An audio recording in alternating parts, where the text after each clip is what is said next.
Hey, Hi. so why do you charge a design fee? Well, it's very unfortunate that we are still getting asked why we charge our design fees. Well, if you see, interior designing is an industry in which creativity and hard work is the key.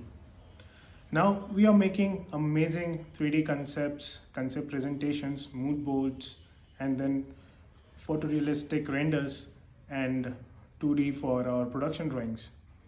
And not just only that, we are also into material management, procurement, and supervising the site and managing the project overall, right? And this is an affair which takes around 4 to 6 months. Well, it is beyond that as we are providing services as well to our clients for a longer period of time because we are providing warranty, right? Now, this takes a lot of not just physical work but mental work as well. So for that reason, we are charging our design consultation fees and project management fees. And apart from that, we have to pay our bills also, right?